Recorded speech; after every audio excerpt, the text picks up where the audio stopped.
Welcome back. We're doing a deep dive today into something that, well, it seems to flare up every year in India, the firecracker ban. Right. And you might think, okay, pollution versus celebration, simple enough. But our sources paint a much more complicated picture. Yeah, it really And does. it's actually a profound struggle.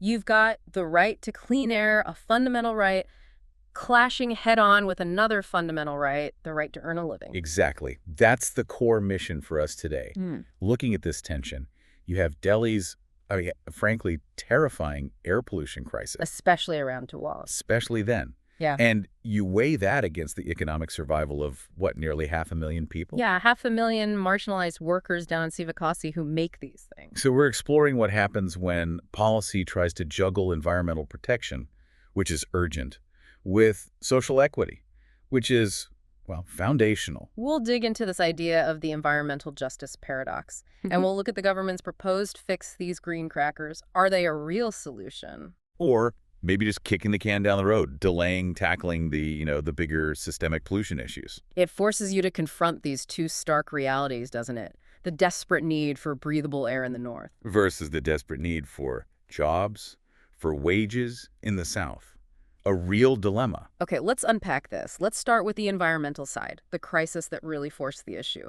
Because you can't deny the need for action when you see the numbers. Absolutely. The air quality data from Delhi, particularly post-Diwali, it's shocking year after year. It makes intervention seem unavoidable. It's like an annual disaster unfolding. It really is.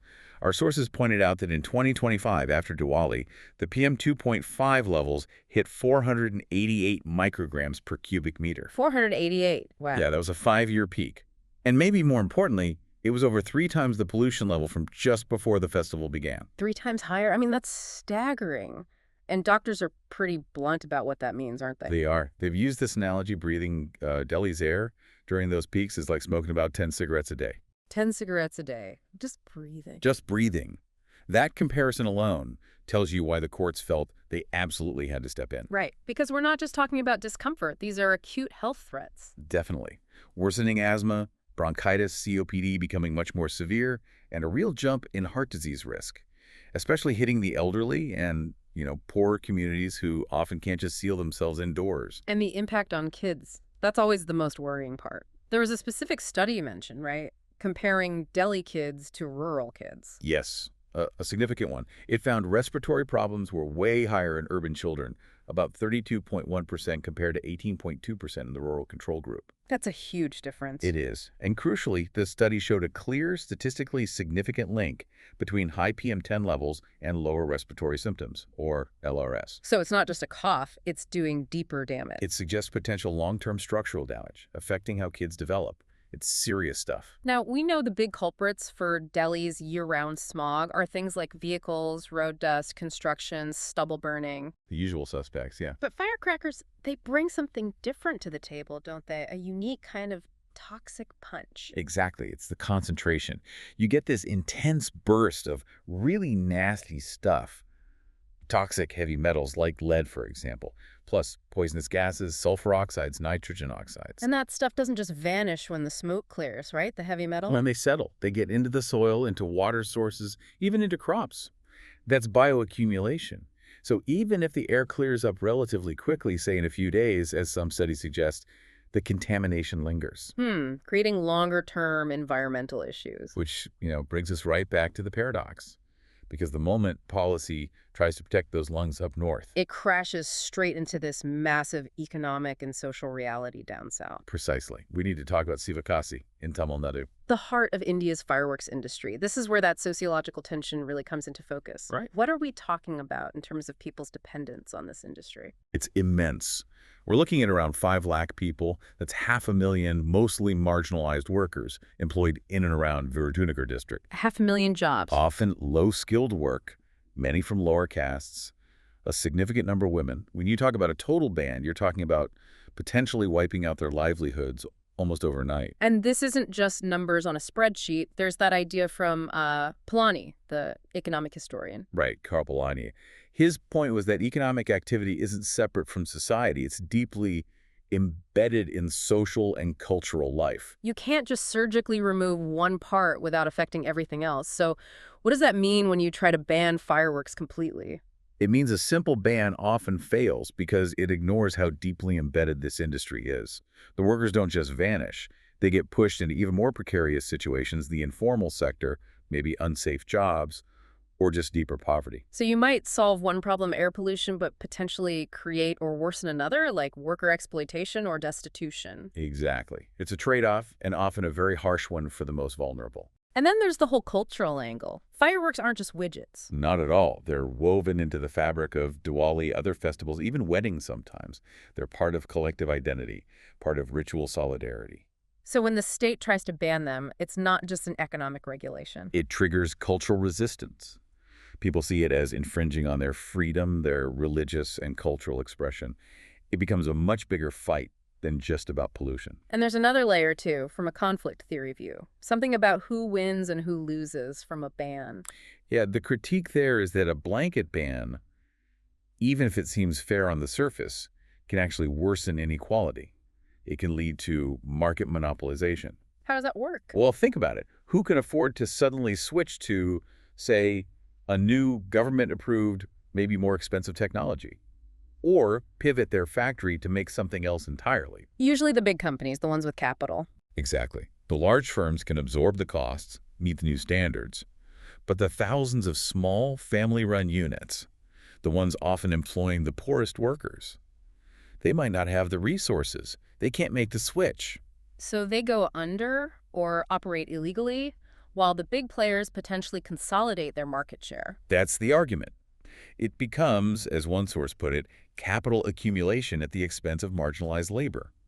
The policy ends up hurting the very people it might implicitly claim to protect in the long run. Which leads us neatly to this key term, the environmental justice paradox. Let's just pause on that. Can you break that down simply for us? Sure, it's this deeply uncomfortable irony.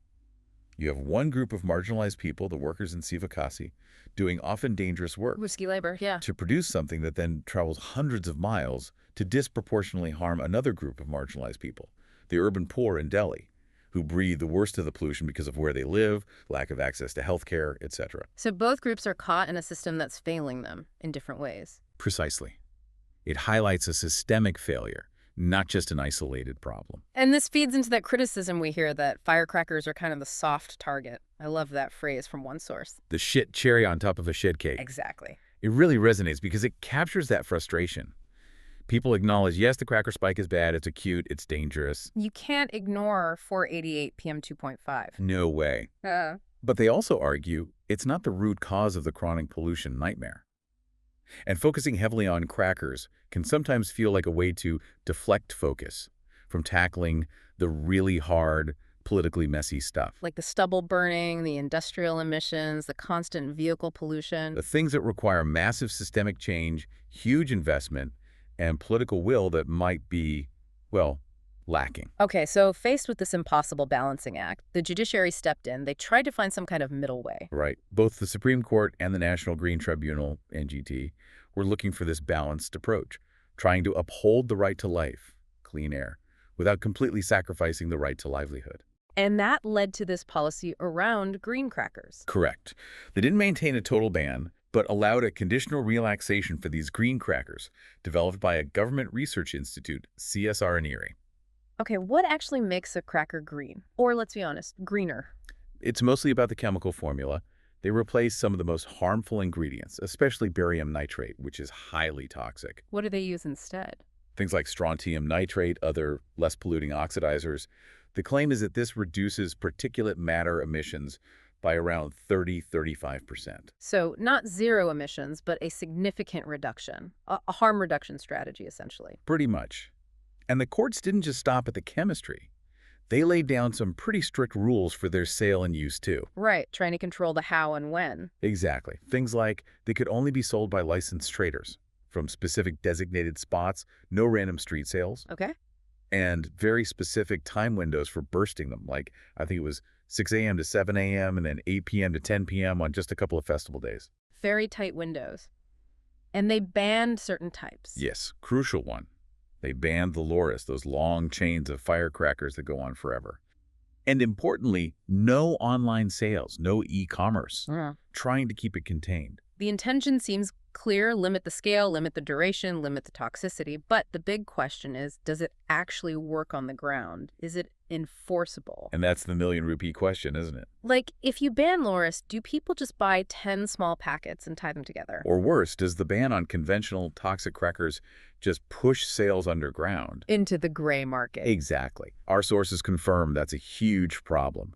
Enforcement is patchy at best. Illegal, highly polluting crackers are still widely available in many places, completely undermining the Green Cracker Initiative. And what about that inequality issue we talked about earlier? Does the green cracker policy help the small manufacturers? Well, that's the other persistent challenge. The transition to green cracker technology, getting the licenses from NEAR ITSO, the Explosives Safety Organization, it costs money. Right, investment is needed. And again, the larger companies can often manage that transition.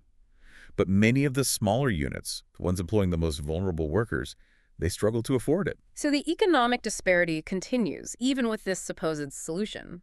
The policy, however well-intentioned, might not be reaching or helping the people who need it most at the production end.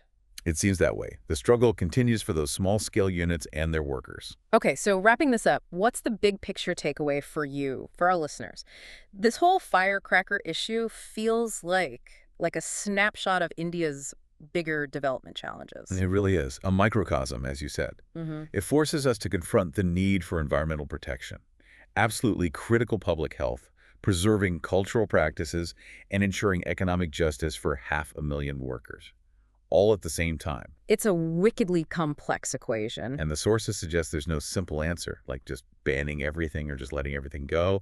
The path forward seems to be this kind of dual approach grounded in social justice, meaning, yes, promote the green crackers, regulate the toxic ones much more strictly, improve enforcement massively, but that's only half the battle. What's the other half? You absolutely have to address the livelihood issue head on.